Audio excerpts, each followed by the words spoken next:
BlackRock and Blackstone represent a kind of power that operates almost invisibly, yet permeates nearly every aspect of modern life. Their influence is not just a matter of financial dominance, it extends into the very fabric of society, affecting how people live, work, and even how they conceive their futures. This influence is wielded through sophisticated and opaque mechanisms, creating a labyrinthine system in which these firms can subtly dictate economic and social conditions without direct accountability. Most people are unaware of the extent to which these entities shape their lives, but the effects are profound, often manifesting in ways that limit opportunities, exacerbate inequality, and constrain personal and collective agency. One of the most immediate ways BlackRock and Blackstone exert their influence is through the housing market, an arena that directly impacts the basic human need for shelter. After the 2008 financial crisis, both companies saw an opportunity in the distressed real estate market. They began buying up vast numbers of foreclosed homes, transforming these properties into rental units and creating a new asset class in the process. This shift had significant consequences. As institutional investors, they brought a level of capital and market acumen that individual homebuyers could not compete with. In many cities, this led to a situation where ordinary people were increasingly priced out of the housing market, as the presence of these financial giants drove up property values. For those unable to buy homes, the rental market became the only option, but even there, BlackRock and Blackstone's influence loomed large. By acquiring and managing a growing portfolio of rental properties, they became some of the largest landlords in the world. This concentration of ownership gave them unprecedented control over rental prices and practices. Unlike traditional landlords who might be invested in the long-term health of their properties and communities, these firms often approached real estate as a pure investment vehicle focused on maximizing returns. This has led to practices that many see as exploitative rent hikes, aggressive eviction policies, and minimal investment in property maintenance. For tenants, this translates into living conditions where stability and security are constantly under threat as their homes become subject to the whims of distant financial algorithms and corporate strategies. The commodification of housing by these firms has had ripple effects that go beyond individual renters. Entire neighborhoods have been transformed as a result of their market activities.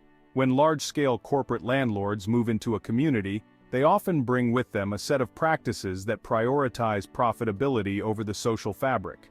Long-standing residents find themselves displaced, local businesses that relied on a stable community base struggle to survive, and the character of neighborhoods shifts toward a more transient, less connected populace.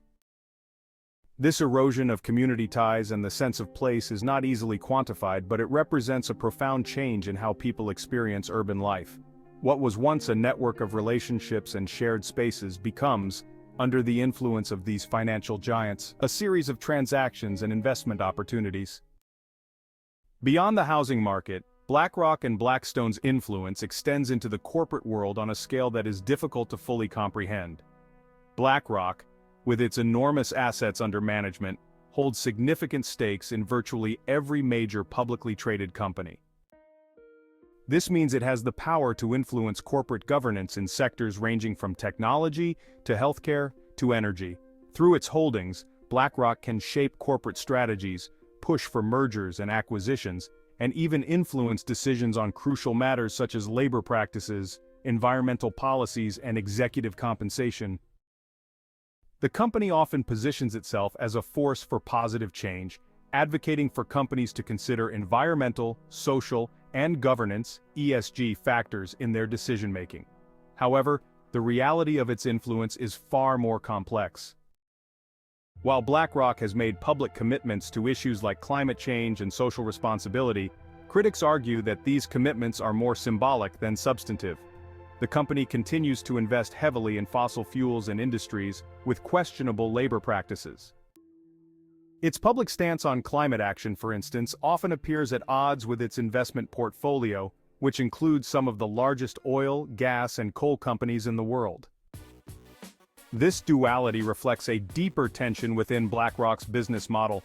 It is bound by a fiduciary duty to maximize returns for its clients, and those clients often demand short-term profitability over long-term sustainability.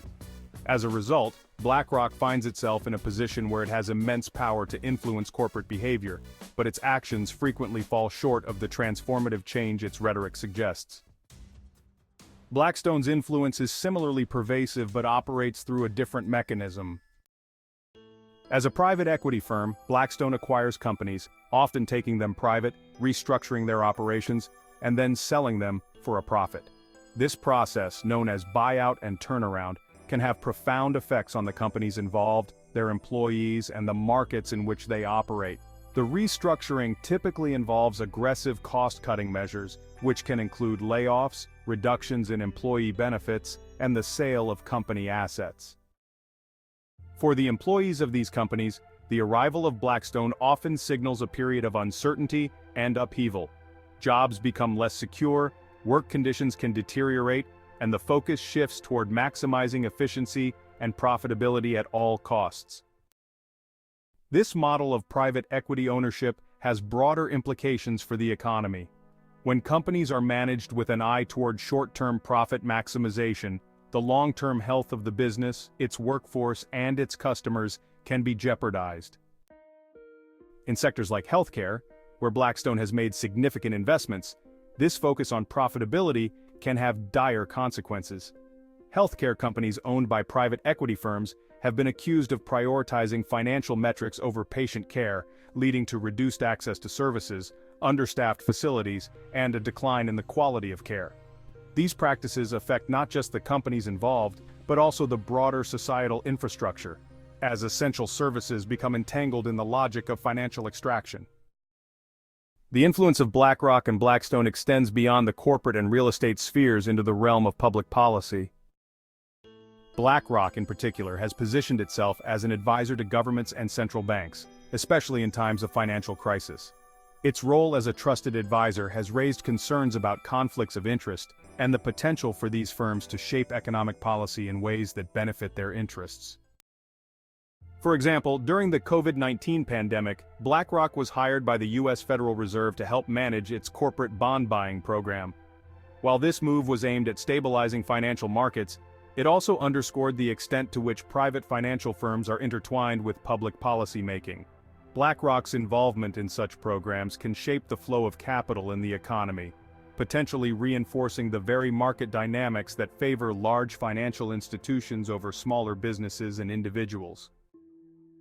This intertwining of public and private interests raises fundamental questions about democratic accountability and the role of finance in society. When firms like BlackRock and Blackstone become key players in shaping economic policy, they wield a form of power that is not subject to the same checks and balances as elected officials. Their decisions can have far-reaching consequences for economic inequality, labor markets, and environmental sustainability. Yet, these decisions are often made behind closed doors, driven by a logic of profit maximization that is disconnected from the broader public interest. The result is a system in which financial giants operate with a level of autonomy and influence that can undermine democratic governance and the capacity of societies to pursue collective goals. Environmental impact is another area where the influence of these firms is deeply felt. BlackRock, despite its public pronouncements on the importance of addressing climate change, continues to be a major investor in fossil fuels and other environmentally harmful industries.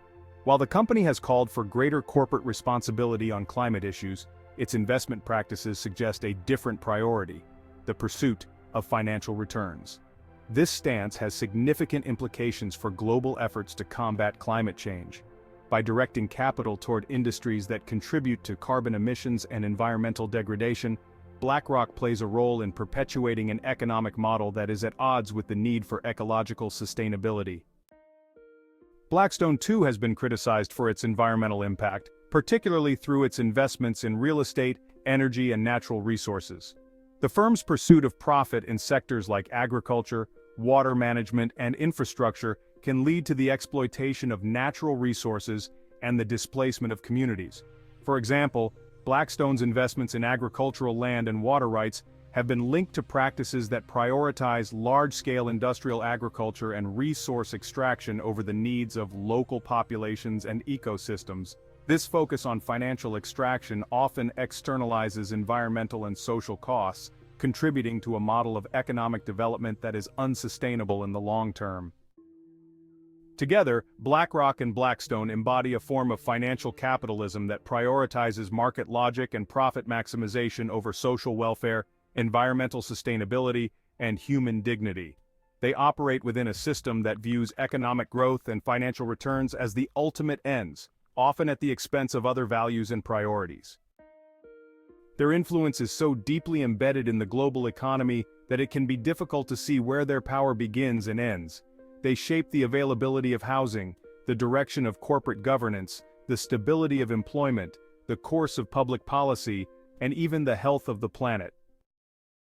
This hidden hand of influence creates a world in which individuals and communities are subject to forces beyond their control, forces that dictate the terms of their existence in ways that often undermine their autonomy and well-being. Whether it is the inability to afford a home, the loss of a job due to corporate restructuring, or the impact of climate change driven by fossil fuel investments, the effects of BlackRock and Blackstone's actions ripple through society in ways that are both pervasive and profound. They represent a concentration of economic power that challenges the capacity of societies to pursue a more equitable, sustainable, and humane future. In this context, the question is not merely whether these firms are evil, but whether the system they represent can ever be reconciled with the ideals of a just and sustainable world.